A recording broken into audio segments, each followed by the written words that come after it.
You hear the name Genghis Khan, and what do you picture? Probably a ruthless warrior on horseback, the guy who built the biggest land empire the world has ever seen. And you're not wrong, but that's not where his story starts. Before the empire, before the legend, there was just a boy, an outcast named Temüjin. I mean, seriously, think about it. How does someone go from having absolutely nothing, cast out, starving, and enslaved, to conquering the known world? It feels like something out of a movie. So how on earth did he pull it off? Well, the story begins not with a crown, but with a complete and total disaster. For young Temüjin, his entire world just shatters. When he's only 9 years old, his dad, who is a minor chief, gets poisoned by a rival tribe. Almost immediately, their own clan decides the family is a burden and just abandons them, leaves a mother and her kids to literally starve on the harsh Mongolian steppe. And if that wasn't bad enough, by age 14, he's hunted down and thrown into slavery. I mean, this was a fall from grace like you wouldn't believe. They went from being a chieftain's family to hunting field mice just to survive. The situation got so desperate, so brutal, that Temüjin and his brother actually killed their older half-brother over a fight for food. It was a horrifying sign of the kind of ruthless world he was being forged in. But here's the thing about Temüjin. He was a fighter. He manages this incredible escape from slavery, and later, when raiders steal 8 of his family's 9 horses, which were their entire wealth, he doesn't just give up. He gets on that last horse and rides after them. And this single decision changes everything. Because on that chase, he runs into another young man, Boer-Chu, who is so impressed by Temüjin's guts that he just decides to help him. And just like that, Boer-Chu becomes his very first ally, the first brick in a future empire. So Temüjin's smart. He knows he can't do this alone. He starts playing the political game. He goes to a powerful chief named Togrul, who happened to be his dad's old ally, a sworn brother. He reminds Togrul of that old bond, and it works. Togrul basically adopts him, giving him the powerful backer he so desperately needed to get back in the game. Now this puts him in direct competition with his own childhood friend, another sworn brother named Jamuga. And their rivalry really becomes this clash of ideas.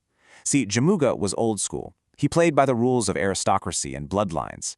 But Temüjin, he was offering something totally new. He didn't care who your father was. If you were skilled and loyal, you had a place with him. And this radical idea started attracting the best and brightest from all over the steppe. But, and this is super important, his rise to power was not some straight, easy path. Not at all. He faces off against Jamuga in a major battle and gets absolutely crushed. It's a total disaster. For the next few years, he practically vanishes. We're not sure where he went, maybe into exile in China, but it's this crucial reminder that even the biggest names in history have moments where they fail completely. But when he comes back, he is laser-focused. He gathers this core group of unbelievably loyal and talented generals around him. And his belief in merit over birthright, it's on full display. Get this, in one battle, he's nearly killed by an enemy archer. After he wins, he finds the guy, and instead of executing him, he praises his skill and recruits him on the spot, even giving him the nickname the Arrow. He uses clever tricks like having each man light 5 fires to make his army look huge. And one by one, he starts picking off all his rivals, even his old patron Togrul, after he gets betrayed. So after all that fighting, all that struggle, 1206 is the year it all pays off. He's finally defeated everyone. He's united all the warring tribes of Mongolia, so he calls a Kurultai, basically a massive meeting of all the chieftains. In this moment, this is where everything changes forever. It's at this great council that he is declared the supreme leader of all the peoples of the steppe.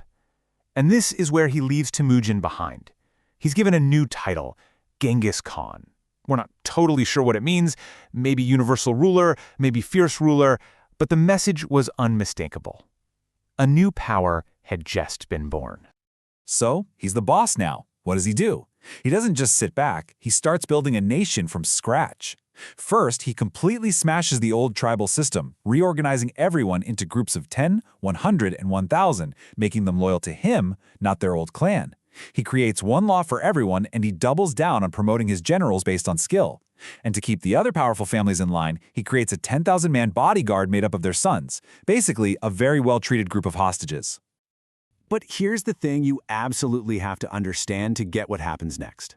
The only way to keep all these former enemies united was to give them a common goal and the promise of loot. The Mongol nation was like a shark. If it stopped moving forward, it would die.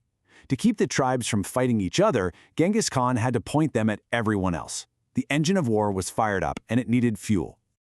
And what a war machine it was. The Mongol army was just on another level. Let's break down their toolkit.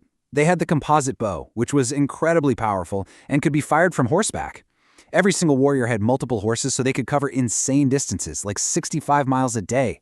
They were masters of psychological warfare and battlefield tactics. But maybe their biggest strength? They learned. They'd conquer a city and immediately grab all the engineers to learn how to take down the next city's walls. And the result?